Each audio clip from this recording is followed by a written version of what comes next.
Under the gleaming marquees of Manhattan's theater district, Nathan Harper seems untouchable, a Broadway billionaire whose empire dazzles the world.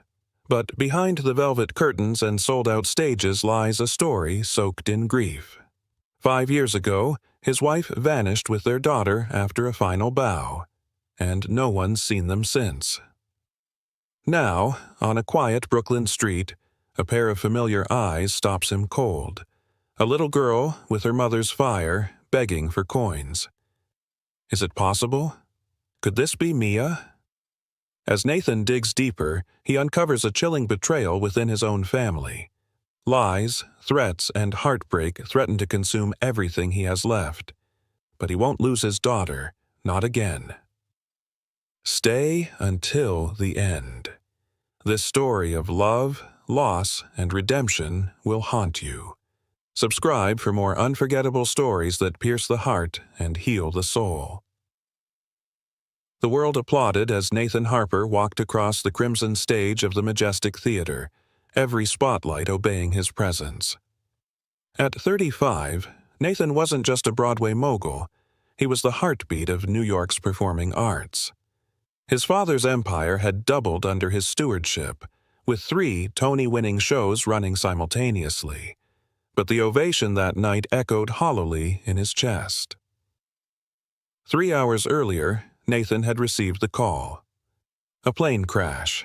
No survivors. His father, his mentor, his fiercest critic, was gone. Nathan stood at the edge of the stage, glass of untouched champagne in one hand, a forced smile pinned to his face. To legacy, he whispered to no one. Backstage, a ballerina danced alone. Elena Torres, slender and fierce, moved with a grace that made silence feel like thunder. Her routine had ended, but she stayed in the rehearsal space, pushing through the motions with a kind of desperate beauty. Nathan watched, transfixed. He wasn't there to scout talent. He wasn't even supposed to be there at all. But something about her presence anchored him in a way grief had not. As the music faded, Elena's chest rose and fell with exhaustion. She turned and saw him. "You're Nathan Harper," she said plainly, brushing sweat from her brow. "Aren't you supposed to be at the gala?" "I was. I left." "Too many cameras?" He gave a hollow chuckle. "Too many people who think applause replaces empathy." She tilted her head, curiosity softening her features. "Who did you lose?" Nathan hesitated. "My father. Today." Her eyes widened. "Then why are you here?" "I don't know. I guess I was looking for something real." They stood in silence, the hum of the city bleeding through the theater's stone walls. Elena didn't offer condolences. She didn't pat his arm or tilt her head with practiced sympathy. She simply said, "Dance with me." And, for the first time that day, Nathan felt something unshattered. Weeks passed. Nathan found excuses to be at the theater daily. Sometimes he brought coffee, other times he just sat in the balcony, watching Elena rehearse. Their conversations weren't romantic at first, they were raw. Nathan told her how his father never said, "I'm proud," how success felt like armor he was tired of carrying. Elena shared her upbringing. Raised by a seamstress mother in Queens, dancing on cracked floors until a local director gave her a scholarship. They were from different worlds, but grief was their translator. One rainy evening, Elena stood outside the New Amsterdam Theater, jacketless and laughing beneath the downpour. "You'll catch pneumonia," Nathan shouted, holding his umbrella. "I'd rather feel something than feel nothing," she called back. He stepped into the rain with her and kissed her. Not everyone approved. Claudia Harper, Nathan's cousin and the company's CFO, watched with disdain as Elena entered Nathan's life. Elena didn't attend galas. She didn't flatter investors. She asked questions, dangerous ones. Why aren't ticket prices lower? Why is your new youth program underfunded? Claudia saw Elena as a threat. "You're falling for a ballet dancer with no pedigree," she scoffed during a quarterly review. "I'm falling for someone who makes me feel alive," Nathan replied, voice calm but resolute. Claudia leaned in. "You're becoming reckless." Nathan didn't respond, but the next day he transferred control of 3 productions to junior producers, delegating finally. So he could build something new, with Elena. A year later, they were married in a quiet rooftop ceremony. No reporters, just friends, family, and the soft hum of violins beneath a Manhattan sunset. And 6 months after that, Elena gave birth to Mia. A daughter with her mother's bright eyes and her father's stubborn frown. Nathan held her like she was the last fragile truth in a world built on performance. The boardrooms could wait. Broadway could spin without him for a while, because this tiny life wrapped in a yellow blanket, was the only standing ovation he truly craved. He whispered into her ear that night, "You saved me." He didn't know how much he'd need saving again, soon. The seasons turned gently in New York, like stage curtains, falling between scenes. A year after their rooftop wedding, Nathan and Elena Harper had settled into something rare in a city built on performance, a quiet kind of joy. Their brownstone on the Upper West Side wasn't the grandest in the neighborhood, but it was theirs. Inside, the walls echoed with laughter, lullabies, and the rhythmic patter of tiny feet learning to dance. Mia Harper, born on a rainy April morning, had Elena's fierce eyes and Nathan's instinct to question everything. She was the kind of child who clutched ballet shoes tighter than toys, who giggled in her sleep, and who once told Nathan very seriously, "Stars don't blink, they just breathe." Nathan was smitten. Not just with Mia, but with the version of himself he became in her presence. Gone was the overscheduled executive. In his place was a father who sang lullabies off-key, burned pancakes every Sunday, and canceled meetings to catch story time at the public library. Elena, too, bloomed in motherhood.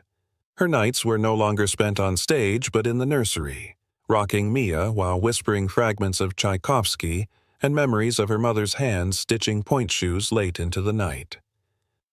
"I never thought I'd feel this full," she admitted one evening as they lay curled on the couch, Mia asleep between them. Nathan kissed the top of her head. "Neither did I. It's terrifying." She laughed softly. "Why terrifying? Because now I know what I could lose." Across town, in a sleek, high-rise office overlooking Times Square, Claudia Harper sat in silence, twirling a Mont Blanc pen between her fingers. She had once dreamed of running Harper Theatrics, not from the shadows of a spreadsheet, but from the center stage of decision-making. Her father had promised as much, but then Nathan returned from Harvard with charm, vision, and a name too powerful to challenge. Now he was playing house with a ballet dancer. Worse, he was skipping board meetings to attend preschool interviews. Investors had started whispering. "He's distracted," Claudia muttered to herself, "emotionally compromised." She opened her drawer and removed a file labeled E. Torres. Inside was nothing. No scandals, no debt, no secrets. "Too clean," she murmured. She picked up her phone. "Hire someone. A real investigator. I want everything. Family, finances, friends. Everyone has a crack somewhere." "But ma'am—" "Do it," Claudia snapped. "Discreetly. If she's hiding something, I'll find it. And if she's not, I'll create it." Back in the Harper household, life unfolded in little vignettes of wonder. Mia's first words had been Dada, though Elena insisted it was dance. Her first ballet recital, staged in their living room with just a tutu and a stuffed giraffe as audience, had left Nathan in tears. "Did I do okay?" Mia asked shyly afterward, cheeks flushed. "You lit up the room," he said, lifting her high into the air. Every moment with her was magic, until the night she fell in the kitchen, scraping her arm against the cabinet handle. Elena scooped her up instantly, calming her with a lullaby, but Nathan saw the scar. It wasn't deep, but it left a faint crescent just below her elbow. A detail he would remember for the rest of his life. Claudia's investigator returned weeks later with no meaningful dirt. "She's clean," he admitted. "Raised modestly, no criminal record, no affairs, no unpaid loans. Elena Torres is exactly who she says she is." Claudia's jaw tightened. "Then fabricate something. Leak whispers, embezzlement, financial fraud, something that puts distance between them." The investigator looked uneasy. "That's dangerous. If it's traced back, I'll pay triple." His hesitation faltered. Greed won. And the first domino tipped. Elena sensed something shift before Nathan did. Strangers lingered too long outside the theater. A reporter ambushed her with a question about misappropriated funds. A donor backed out of her dance outreach program with no explanation. "I'm sure it's just noise," Nathan said, trying to soothe her. But Elena's eyes darkened. Noise has an origin. Nathan promised to look into it, but by then the rumor had grown teeth. An anonymous blog accused Elena of funneling theater money into a private ballet school, one that didn't exist. No evidence, just shadows. "She's using your name," Claudia told Nathan coldly at the next board meeting. "This could destroy your reputation." "She'd never." "Then prove it." Nathan's world trembled, but he stood by his wife. He refused to file charges, refused to speak to the press. Behind closed doors, he asked Elena only once, "Did you?" She met his gaze with calm, unwavering love. "No, Nathan, I would never betray you." He believed her, but Claudia didn't need the truth. She just needed the doubt. The night began like any other. Elena's final rehearsal at the Harper Theater had gone long, longer than expected. Mia had fallen asleep backstage in a tangle of ribbons and lullabies while the stage lights dimmed overhead. Nathan had planned to pick them up, but a last-minute investor call kept him anchored in Midtown. "Be safe," he texted. "Love you. Can't wait to see my girls." Elena sent back a heart emoji and a picture of Mia sleeping in her lap, a soft smile on her lips. It was the last message he would ever receive from her. Morning arrived with silence. Nathan stirred at dawn, his phone strangely still. He reached for it instinctively, scrolling for a missed call, a late-night update. Nothing. Puzzled, he texted again. "You home?" No reply. "Heading downstairs. Want coffee?" Still nothing. An unease, faint but tightening, wrapped around his ribs as he descended the brownstone staircase. The apartment was empty. The crib was made. Mia's favorite stuffed giraffe was gone. Elena's dance bag, too. On the kitchen table sat a single envelope. No stamp. No handwriting on the front. Just stillness. Nathan picked it up slowly. His breath caught before he even unfolded the page. "Don't come looking for me. It's better this way, for all of us. Please, Nathan, let us go." No signature, just the faintest smudge of a tear near the bottom. The words knocked the air from his chest. He read it again and again, hoping it would change. But it didn't. By midday, the headlines exploded. Broadway heiress vanishes amid allegations of embezzlement. Elena Torres, under investigation for theater fraud. Sources claim 2.1 M. Unaccounted for at Harper Arts Fund. Nathan's office buzzed with calls. Lawyers, board members, and press agents wanted answers. The theater's board demanded a statement. The police opened a missing persons report, but with Elena's note and the swirl of accusations, it was downgraded to voluntary disappearance. Through it all, Nathan stood still, like marble carved by heartbreak. He refused to speak to reporters, refused to press charges. He only whispered to himself, again and again, she wouldn't leave. Not like this, not with Mia. But no one believed him. And part of him didn't believe it either. Claudia arrived that afternoon in pristine designer black, the embodiment of concern. "Nathan," she said gently, her voice soaked in sympathy, "I warned you." He looked up from his desk, eyes bloodshot. "Don't." She folded her arms. "The company is hemorrhaging public trust. We need distance between Harper Theatrics and this scandal. You think she did it?" His voice was quiet, but each word held weight. Claudia didn't flinch. "The money's gone. She's gone." Sometimes the simplest answer is the right one. Nathan stared at her, searching for something in her face, but Claudia had perfected the mask of concern. Her eyes, however, were just a shade too bright. "I'll clean it up," she added. "You just take care of yourself." And just like that, she took control. For weeks, Nathan walked the city with Mia's photo in his pocket.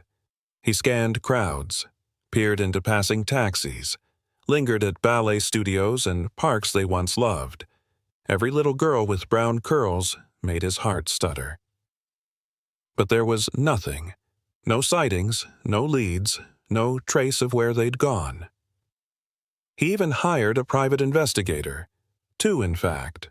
One in New York, one in Boston, where Elena once danced. They both came up dry.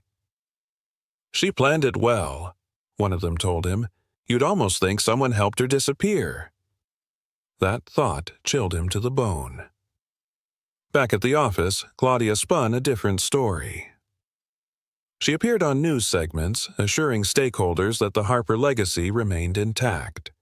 She reshuffled the theater's outreach programs, quietly dissolved Elena's dance scholarship, filed insurance claims to cover the stolen funds. And when asked about Nathan's silence, "He's grieving," she'd say sweetly, "but he knows we must protect the brand." Behind closed doors, she poured herself champagne. Nathan withdrew. He stopped attending galas, avoided interviews. He kept one of Elena's worn ballet slippers in his drawer, its satin torn and ribbon frayed. Sometimes, late at night, he'd pull it out and just hold it, press it to his heart like a question with no answer. He replayed their last conversation over and over in his mind. "You trust me, right?" she had asked that night, her voice trembling slightly. "With everything," he'd said, without hesitation. And yet, she was gone. He wondered if he'd been blind, or if something darker had moved beneath the surface. Something he hadn't wanted to see. Something closer than he ever imagined. The world moved on. Nathan didn't. 5 years passed like ghosts through a fog, quiet, unannounced, and unwelcome. He rarely left the penthouse on Riverside Drive unless it was to attend meetings or handle emergencies. Even then, his presence was cold, distant. The once vibrant Broadway mogul became a shadow of himself. The city still buzzed with premieres and red carpets. His name remained etched on marquees. But the man behind the empire had vanished somewhere between grief and disbelief. Nathan Harper was surviving, but not living. He never remarried, never entertained company beyond his assistant or lawyer. His only companions were silence and a memory he could never outrun. Elena's ballet slipper still sat in his desk drawer next to Mia's old pacifier and a crumpled drawing of a stick-figure family, Mama, Daddy, and a smiling girl with a bow in her hair. He didn't know why he kept it. Maybe because it was the only thing that still felt real. Claudia thrived in the silence. With Nathan stepping back, she assumed more control over the Harper legacy. Theaters were expanded. partnerships signed. Her face adorned brochures and fundraisers, all under the Harper name. But she never touched Elena's dance scholarship again. That chapter had been permanently erased. And Nathan, as long as he stayed quiet, she stayed in power. But beneath Claudia's polished exterior lived a quiet fear, the kind that kept her glancing over her shoulder, the kind that whispered, "Secrets don't stay buried forever." Late one afternoon, the streets of Brooklyn glistened with the aftertaste of summer rain. Nathan found himself there unexpectedly. His car had broken down after a rare off-site inspection in Queens, and instead of calling for a driver, he decided to walk. Maybe it was the weather. Maybe it was the way the sidewalk shimmered like a stage. Or maybe it was fate. Either way, it led him to her. He was passing a corner deli when he heard a sharp voice. "Watch where you're going, girl. That was 5 bottles you knocked over." A little girl, no older than 5, stood frozen, her hands trembling over spilled juice and broken glass. Her oversized hoodie sagged at the shoulders, and she clutched a makeshift doll made from cloth scraps. Nathan paused. The scene tugged at something deep in him. The vendor kept shouting, "I should call your mother, if you even have one." Nathan stepped forward, voice calm but firm. "That's enough." The man turned. "Who are you?"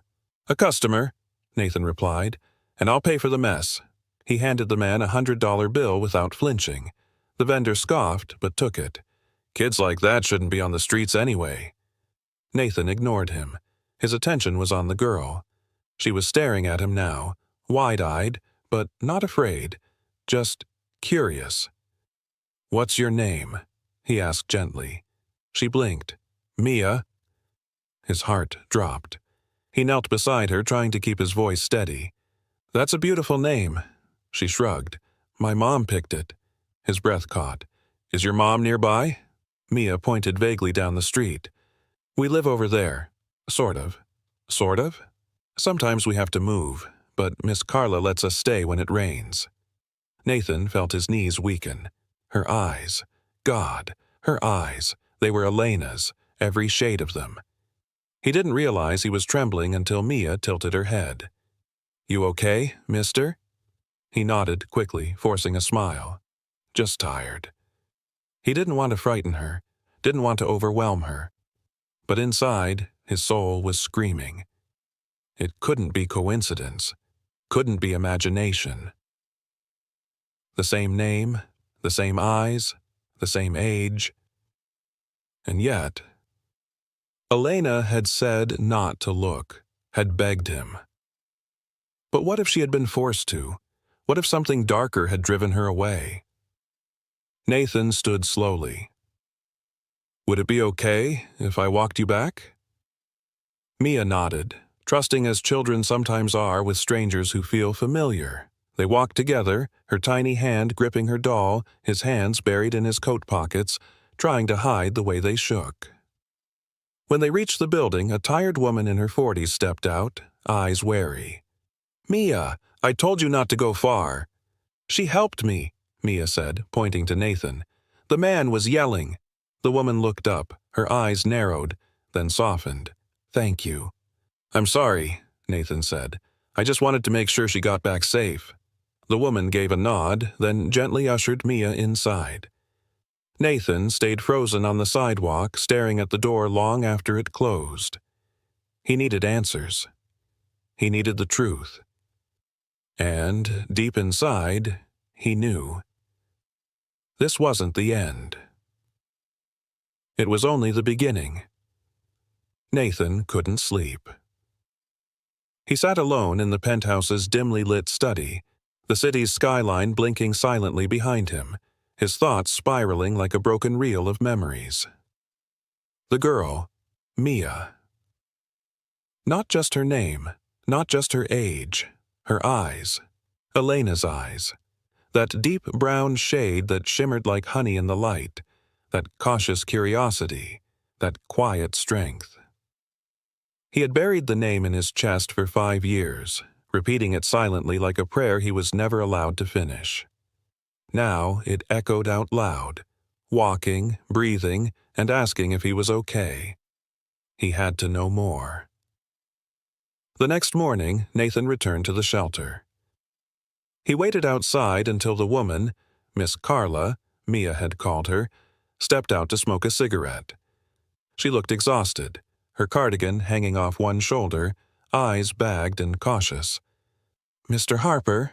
she asked, uncertain. "You remember me?" he said softly. "I watch the news," she replied. "You don't exactly blend in."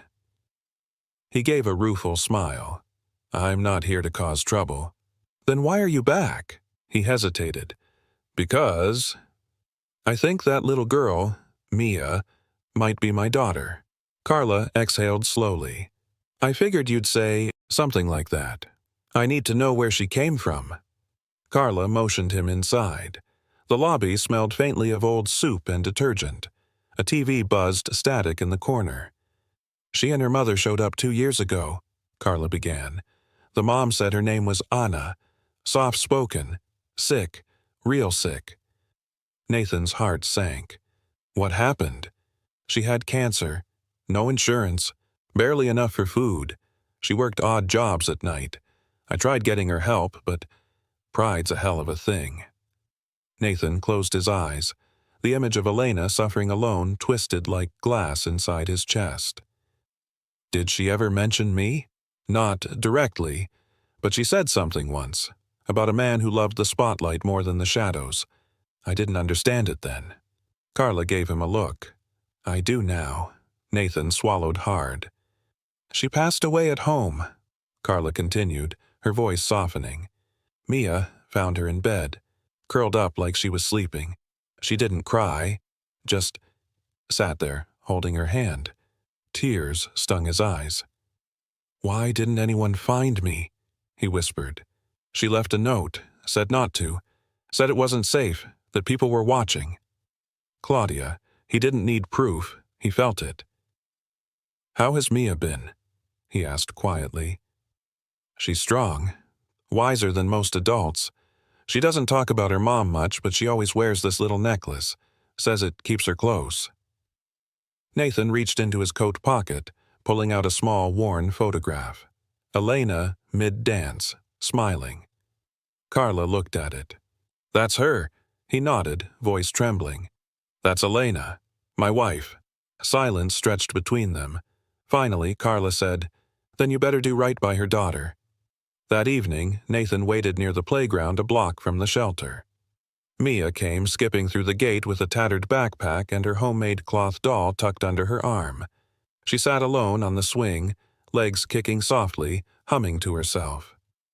Nathan approached cautiously. "Mind if I sit?" She glanced over and shrugged. "Sure." They sat in silence for a moment. "I brought something," he said, reaching into his coat. "It's kind of old, but I think you'll like it." He handed her a small music box. She turned the crank. A delicate ballet tune filled the air. Her eyes lit up. "This is pretty." "It belonged to your mom," he said gently. She froze. "You knew her?" she asked, her voice barely above a whisper. He nodded, pain and joy mixing in his chest. "She was the best person I ever knew." Mia looked at the music box, then at him. "I miss her," she said softly. "I don't remember her voice much, just how her hair smelled, like warm vanilla." Nathan bit the inside of his cheek to keep from breaking. "She loved you more than anything," he said. "She would have done anything to keep you safe." Mia looked up at him, brow furrowed. "Why didn't she have help?" "She should have," he said, shame thick in his voice. "But someone made sure she didn't." "Was it you?" "No," he whispered. "But I should have been there. I should have found you both sooner." She studied his face. "Are you my dad?" He didn't answer right away, just nodded slowly. "Yeah, I think I am." Mia blinked, not crying, not smiling, just quietly processing. "Do you want to be?" she asked. Nathan's heart broke again, gently this time. Yes, he said, more than anything. Mia leaned against him. He wrapped his arms around her, holding her with a reverence he'd never known he was capable of. For the first time in years, he wasn't hollow. He was whole, and he wouldn't let her go again. The next morning, Nathan stood in front of the mirror, tying his tie with trembling fingers. He didn't recognize the man staring back at him, eyes red, jaw clenched with guilt and resolve. For the first time in years, his morning didn't begin with meetings or contracts. It began with a plan to reclaim something real, something that should have never been lost. Mia. He whispered her name like a sacred vow.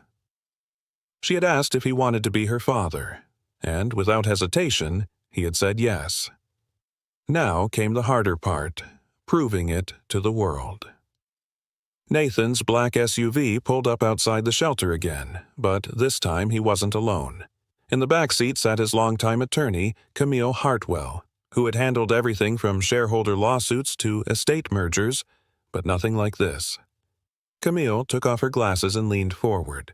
You're asking for legal guardianship based on emotional recognition and an assumption. You need proof, Nathan. I'll get it, he said firmly, but I'm not walking away. Camille studied him for a beat. You really believe she's yours? She's Elena's. That's enough for me. Carla greeted them with a tentative smile. She's at school, but I'll let them know you're visiting this afternoon.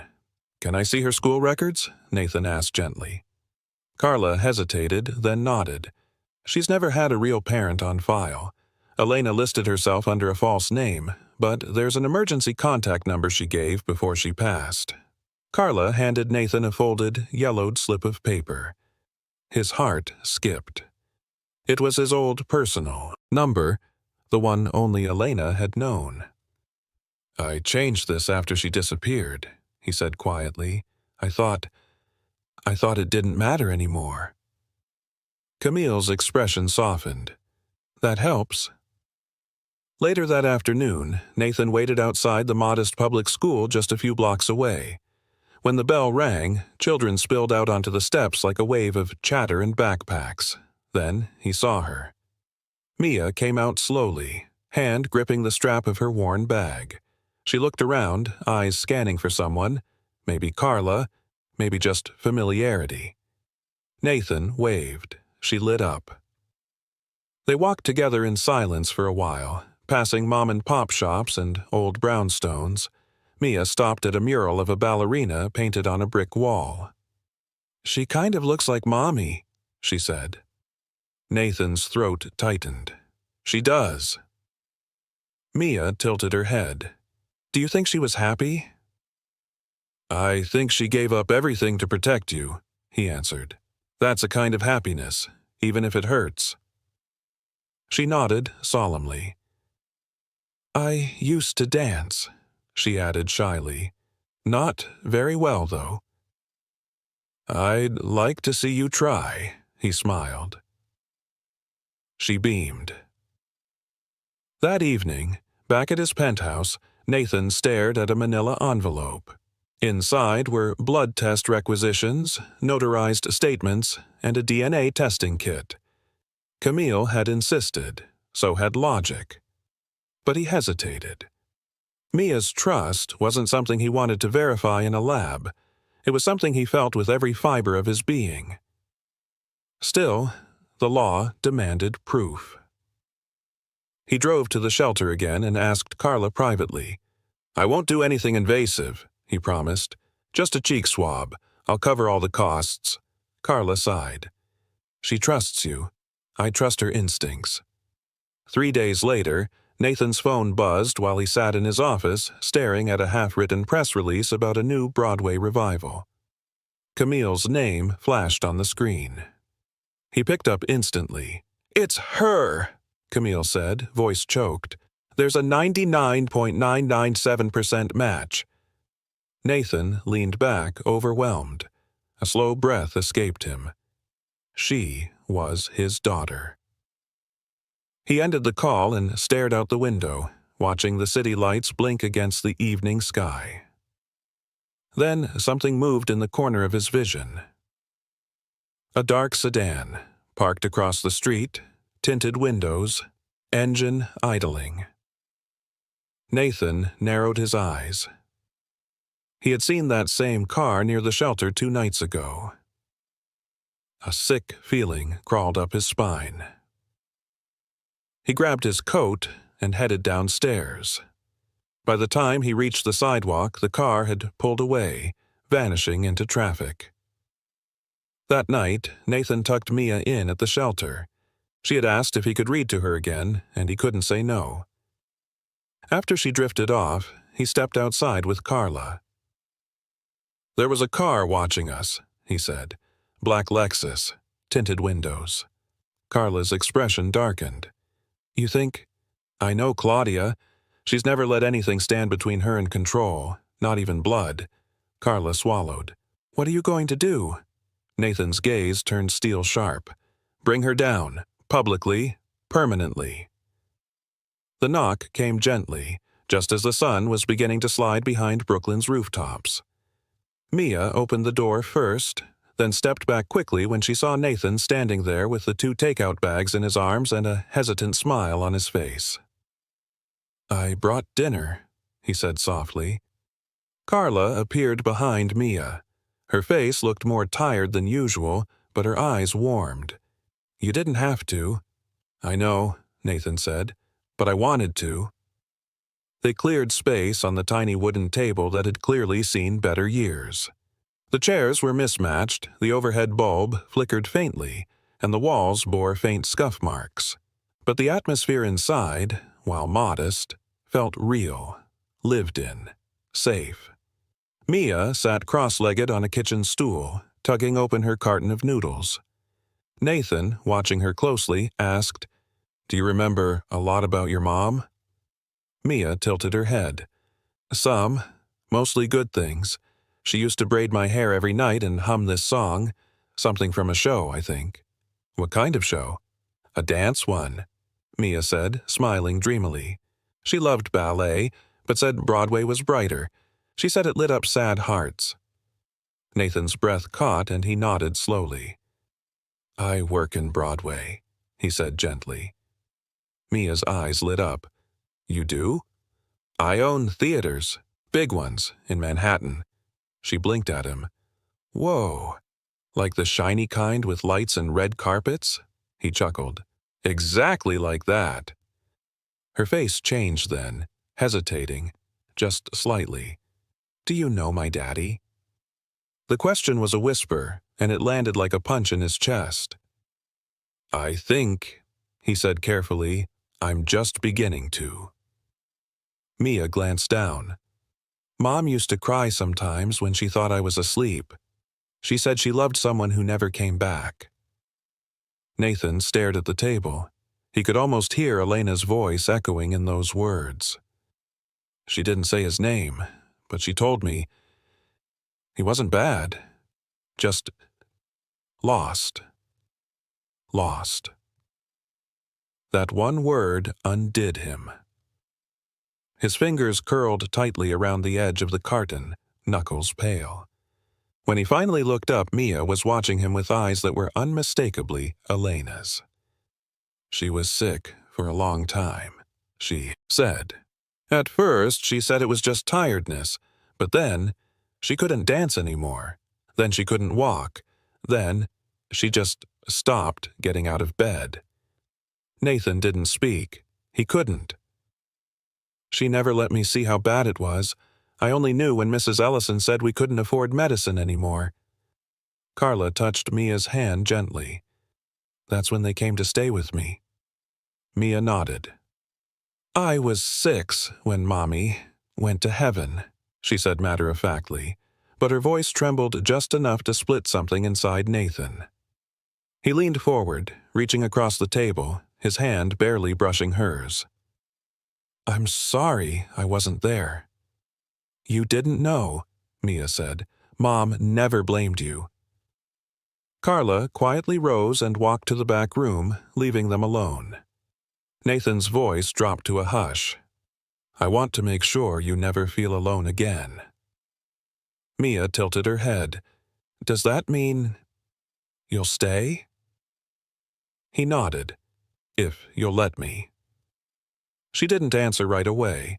Instead, she climbed off the stool, walked over to her bag, and pulled something from the front pocket. A worn photograph. Creased, slightly smudged, but unmistakable. It was a picture of Elena in full costume, holding baby Mia on stage, smiling under the Broadway lights. Behind her, just out of frame, the corner of Nathan's shoulder was visible. "She always carried this," Mia said. "It was taped inside her journal." Nathan took it with reverence, holding the edges delicately, as if afraid it would vanish. His throat was dry. "Where's the journal now?" Carla had re-entered quietly. "It's in my drawer. I didn't know if you'd want it." "Please," Nathan whispered. She returned moments later with a faded, cloth-bound book. Nathan opened it slowly, flipping past old receipts and music notes until a folded piece of paper slid out. It was a letter, written in Elena's elegant, slanted handwriting, addressed to Nathan. His hands trembled. He unfolded it and began to read. "My Nathan, if you're reading this, then I've failed to reach you the way I wanted. But I hope you're holding Mia's hand when this letter finds you. I hope you still carry softness somewhere in that brilliant, guarded heart of yours. Claudia came for us. She threatened me, said if I didn't leave, she'd ruin everything. She froze our accounts, cut off help, and told me the world would never believe me. So I left, to keep Mia safe. I never stopped loving you. Please don't hate me for the silence. I only wanted her to have a life without fear. You were always the light on my stage." Elena, when he finished, his hands fell to his lap. Tears slipped quietly down his face. Mia sat beside him now, her small hand resting gently over his. "Do I still have a daddy?" she asked softly. He didn't answer with words. He wrapped his arms around her and held her, fiercely, protectively, as if anchoring himself to the only truth that mattered now. "You always did," he whispered. Nathan Harper wasn't the same man when he stepped out of Carla's apartment the next morning. The ache that had hollowed him for 5 years now burned with clarity, rage, guilt, and a fierce paternal resolve. He had spent the night lying on the floor beside Mia's cot, listening to her steady breathing. In the quiet, he had reread Elena's letter a dozen times, committing each sentence to memory. And when the morning light finally crept in through the cracked blinds, he made a silent vow. Claudia would not get away with it. Back in Manhattan, Nathan didn't return to his penthouse. He went straight to a modest office on East 43rd, the kind of place you only visited when you wanted answers kept off the record. Leo Hart was waiting, leaning back in a chair that squeaked whenever he breathed too hard. His walls were plastered with old crime scene photos, jazz posters, and yellowed newspaper clippings. He was one of the best, an ex-investigative reporter turned private detective, with a gut instinct sharper than most attorneys. "You look like hell," Leo said, sitting up. "I just found my daughter," Nathan replied, "and the woman who nearly destroyed her life shares my last name." Leo's smirk vanished. "Claudia?" Nathan nodded grimly and handed him the letter from Elena. Leo read it slowly, his brows tightening. "You want this quiet or loud? Start quiet, then make it thunder." Over the next few days, Leo worked in silence while Nathan returned to the theater under the pretense of business as usual. But the mask he wore for the board, for the press, for the employees, none of it could hide the storm building underneath. Leo called on the 4th day. "She locked Elena out financially within 24 hours of your father's will being finalized," he said flatly. "Used a corporate clause to freeze your accounts during your overseas expansion. Elena's name vanished from every payroll log within a week." Nathan gripped the phone so tightly his knuckles ached. "Did she do it herself?" "No. She used a ghost firm, Vega Solutions, but the paper trail's weak. Strengthen it. Leo didn't need prompting. The next evening, he returned with more. Found a scared assistant, former HR rep. She remembers Claudia giving verbal orders to scrub Elena's access. Will she talk? She's halfway there, but she's terrified. Claudia's got reach. Nathan stared out the window. The city sparkled beneath him, oblivious to the rot clawing at his family legacy. That night, Nathan called Clara Martinez, the longtime house manager at the Broadway house where Elena once danced. She sounded hesitant but agreed to meet at a small coffee shop on the Upper East Side, just before closing. Clara looked older than he remembered, lines deeper, voice more brittle. "I didn't know what to believe," she said after he explained everything. "Claudia said Elena forged invoices, claimed she was siphoning grant money. She never did she?" Clara shook her head. "No, I checked the records. Nothing ever showed up. But Claudia threatened to restructure the team if I asked questions." Nathan exhaled sharply. "Why didn't you come to me? You weren't here. And when you finally returned, you weren't the same. You barely looked up from your desk. You were grieving, Nathan, but you looked untouchable." Her words cut, but they rang with truth. "I still should have seen it," he said quietly. Clara looked down at her coffee. "You loved her. That made you blind. Same as me." Before leaving, she placed something in his hand. A copy of a stage schedule, Elena's last. Handwritten notes, a doodle of a little girl in a tutu, and a postscript at the bottom. "Final show before everything changes. For Mia." Nathan stared at it long after she was gone. Back in his car, his phone buzzed. A message from Leo. "Got something big. Meet me tonight. Alone." The warehouse Leo used as a side office was dark except for the flickering blue glow of a laptop screen. Leo barely looked up as Nathan entered.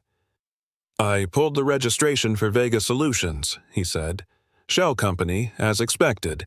But guess who signed the original incorporation papers before they got buried under 5 layers of proxies?" He turned the laptop toward Nathan, Claudia Harper. A photo attached, a blurry scan, but unmistakable. "She made it look like Elena ran," Leo continued. "But she cut her off first. No bank access, no credit. Then she fed lies to your PR team and planted fake invoices. Made it impossible for Elena to fight back." Nathan's face hardened. "And Mia? She never had a chance. Claudia blocked every medical request filed under Elena's name, said she wasn't authorized." Nathan closed his eyes. His fists trembled. "She could have lived longer," he whispered. Leo said nothing. After a moment, Nathan opened his eyes again. "Get it all. Bank records, hospital logs, employee statements. I want Claudia to drown in what she did." Leo nodded. "She will." As Nathan left the warehouse, the cool night air bit at his skin, but inside he burned with purpose. Elena had fought to protect their daughter. Now it was his turn. Nathan stood in his late father's study, silent, wood-paneled, filled with the scent of aged leather and dust. It was the one room Claudia never touched. Inside an old music box, tucked beneath faded sheet music, he found it, a small envelope addressed to him in Elena's familiar script. The ink was smudged at the edges, as if she'd wept while writing. His breath caught in his throat as he unfolded the letter, fingers trembling. "Nathan, if you're reading this, then I've failed to protect us. I didn't want to leave, but Claudia made it clear. I had to disappear. She told me she'd ruin you if I stayed, that she'd make it look like I stole from the theater. She held the power, and I was naive to think love could shield us. I thought about telling you everything, but every time I tried, she was there, watching, threatening. And then came the worst blow. She cut off all access to Mia's care, said we were no longer authorized under your name. I begged her, Nathan. On my knees. She told me I could either vanish, or Mia would vanish instead. I chose to run. Please don't hate me. Mia deserves better. If by some miracle you find her, hold her close. Tell her I danced for her every night, even when my bones ached and the lights dimmed. Love always. Elena, Nathan pressed the letter to his chest. The room spun around him, and he dropped to the floor, overwhelmed by sorrow and fury. Claudia had not just orchestrated a lie, she'd orchestrated suffering. By morning, he had it all laid out. A digital folder with audio recordings from Leo, financial statements, witness affidavits, and now the letter. He called Leo. "She left a letter," he said quietly. "It's our final nail." Leo exhaled over the phone. "Then it's time to go public." "No," Nathan said. "It's time to go personal." He returned to Brooklyn that evening, where Mia sat cross-legged on the rug, sketching with stubby crayons. She looked up as he entered, her eyes tired but curious. "Hi, Mr. Nathan," she said sweetly. "I drew you a stage." He smiled through the lump in his throat and sat beside her. "That's beautiful, Mia. You even got the curtains right." She beamed. There was so much he wanted to say, so much he couldn't yet, but she leaned into his side as if her little soul already knew. As she colored, he noticed a tiny photo tucked into her makeshift backpack. Elena, smiling weakly in a hospital bed, holding a very small Mia. Scrawled across the back, "For Daddy, one day." That night, Nathan stared at the ceiling of his penthouse, the city lights mocking his restlessness. Tomorrow, the reckoning would begin. The next morning, he stood before his company's board with the confidence of a man who had finally remembered his purpose. Claudia was seated at the far end of the table, sipping from a porcelain cup, unaware of the storm about to break. "I'd like to begin with a personal statement," Nathan said, voice clear. 5 years ago, I lost my wife and daughter, or so I believed. Claudia shifted slightly, her smile faltering.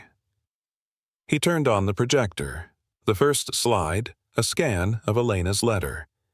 Gasps rippled through the room. Claudia went pale. "This letter details threats made by Claudia Harper to my wife, Elena Torres. It confirms that Elena didn't steal money or abandon our family. She was coerced, silenced, and financially cut off." He advanced the slides. Leo's photos, the financial log of Claudia's shell company, the revoked medical access for Mia. "Claudia used her influence to sever my family, manipulate this company, and rewrite history. But the truth has a voice, and today, it's speaking." Board members looked horrified. Claudia tried to speak, but Nathan raised a hand.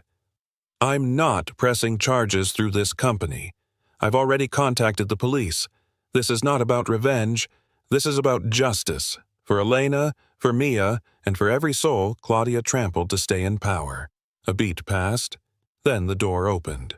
Detective Yvonne Graves stepped inside. "Miss Harper, you'll need to come with us." Claudia rose to protest, but no one stood in her defense. As she was escorted out, she shot Nathan one last venomous look, but it fell flat. Afterward, in the quiet of the boardroom, no one moved. Nathan finally exhaled. "Let's get back to building something worth our name." He walked out to the sunlight, clutching Elena's letter in one hand and Mia's drawing in the other.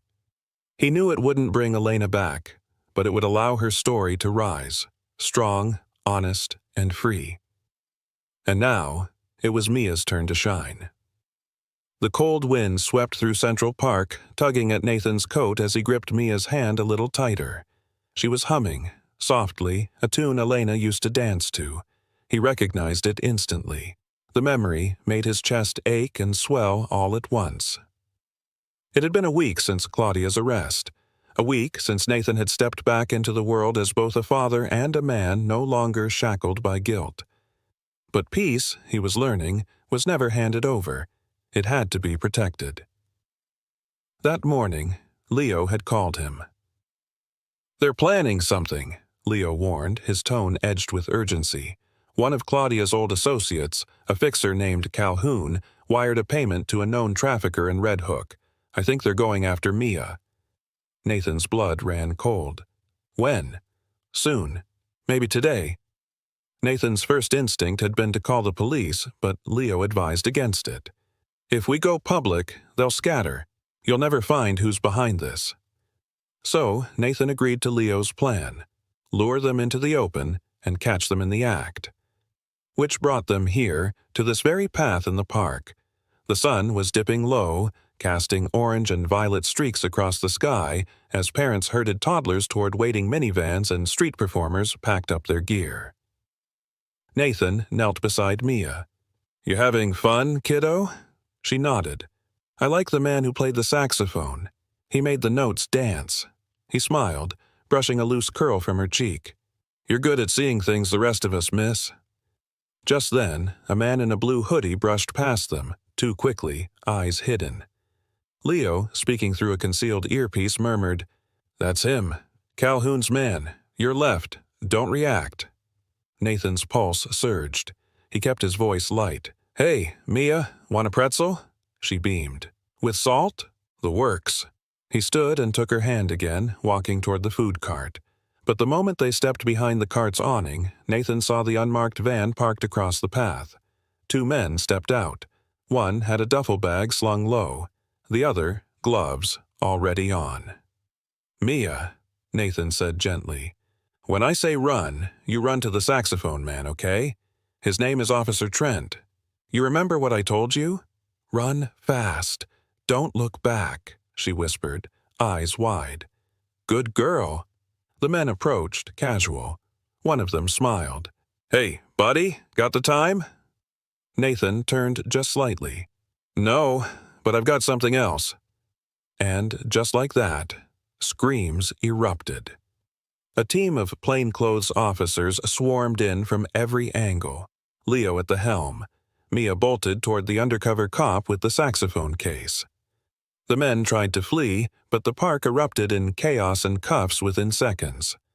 One of them, snarling, shouted, "Claudia's not done!"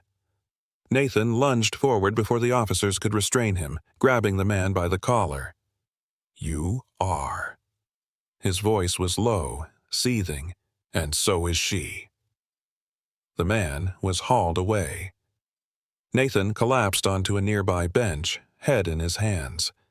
He felt like every muscle in his body had been pulled taut for days, and only now, in the aftermath, was beginning to release. Mia came running back, flinging herself into his arms. "Did I do good, Daddy?" It was the first time she'd called him that.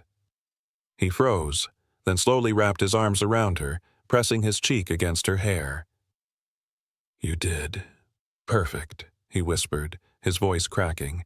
"You were so brave." Nearby, Leo gave a nod of approval, then slipped away into the shadows to manage the press and cleanup. Later that evening, Nathan tucked Mia into bed in her new room.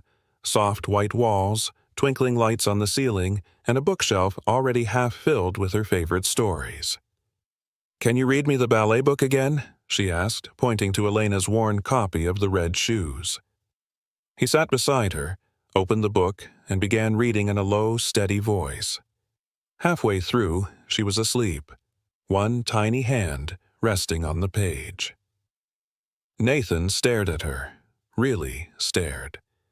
For years, he'd told himself he was too broken to be a father, too consumed by the ghost of what he lost.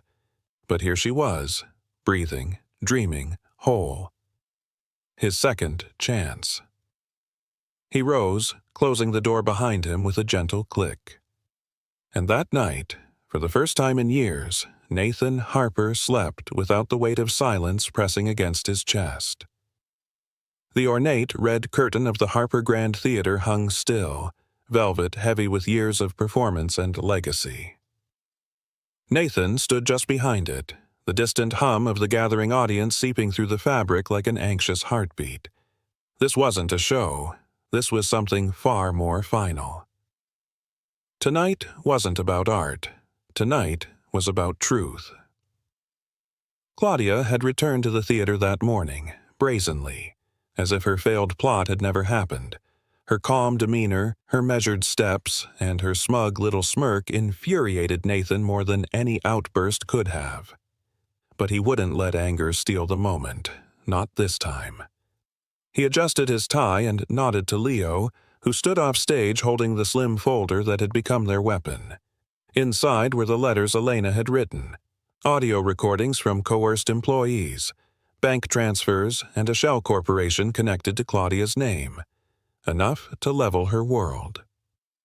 The theater lights dimmed. A spotlight warmed the center of the stage. Nathan stepped forward slowly. "Good evening," he said, voice steady, echoing gently across the historic room. "Tonight, we were meant to celebrate the revival of Elena's Flame, a ballet that was more than choreography. It was my wife's soul on stage." He paused. The audience, a mix of the theater patrons and company employees, leaned in. "But behind every curtain, there are shadows. For 5 years, I believed my wife had abandoned me, that she took our daughter and disappeared." Murmurs rippled through the crowd. "I believed it because someone I trusted poisoned my grief with lies." Claudia, seated in the front row, crossed her arms. She tilted her chin, unbothered. Nathan continued, stronger now. "I stand here, not just as a father or a producer, but as a man who was deceived. Elena didn't run away. She was driven away. She died because someone made sure she couldn't reach me. Someone who wanted control. Someone who wanted everything I had, even if it meant destroying a mother, a child, a family." He gestured to Leo, who walked down the side aisle, folder in hand. With theatrical timing, he passed it to the 2 detectives waiting quietly near the wings. "I present sworn statements, financial trails, and a confession written by Elena Torres before she passed. They all point to Claudia Harper, my cousin, my former partner, as the orchestrator of this betrayal." Gasps filled the room. Claudia's face drained of color. "This theater," Nathan said, looking around, "was built on legacy. But tonight, I choose integrity over inheritance, truth over tradition." The detectives approached Claudia. "I suggest you stand," one of them said quietly. Claudia shot to her feet. "This is outrageous. He's grandstanding. You can't take the word of a dead woman." "You're right," Leo interjected from the side of the stage. "So, we also took the word of your accountant, and your assistant, and the security guard who saw your fixer outside Mia's school." The officers read her rights aloud as the theater watched in stunned silence. Claudia's voice cracked as they cuffed her.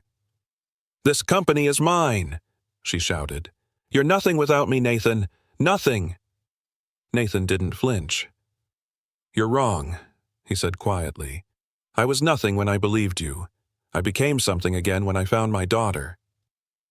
As Claudia was led away, the applause began. First one person, then a few more. It wasn't the roaring kind that follows a final bow, but the kind that rises from the heart when people witness courage. Nathan's hands trembled slightly as he stepped down from the stage. The entire theater glowed brighter than it had in years. He felt it in the air, the silence between scenes, the moment before the lights go out and everything changes. Mia waited in the wings, holding a single white lily. She ran to him, arms wide. "Is the bad lady gone now?" Nathan knelt and scooped her up. "She is, sweetheart, forever." She placed the lily in his hand. "For Mommy." He kissed her cheek, voice shaking.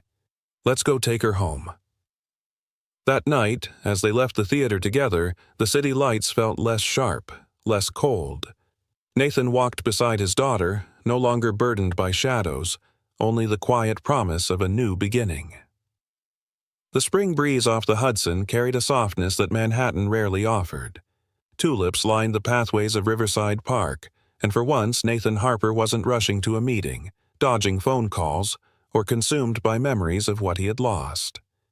Today, He simply held Mia's hand. They strolled slowly, her small fingers wrapped tightly around his as she skipped in time with her hum, a melody she said her mother used to sing while brushing her hair. Nathan didn't know the tune, but he learned every note by heart. It had been 6 weeks since Claudia's arrest. 6 weeks of silence from the press and healing within the Harper household.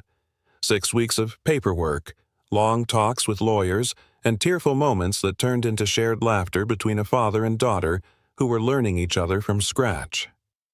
Today marked something more. "Are we going back to the big house again?" Mia asked, her eyes wide as they reached the tree-lined entrance of the Harper estate on Central Park West. Nathan smiled. "Yes, but this time, it's not just a visit. It's our home now." Mia slowed her steps. "All the time?" He knelt in front of her, leveling his eyes with hers. "All the time, baby girl.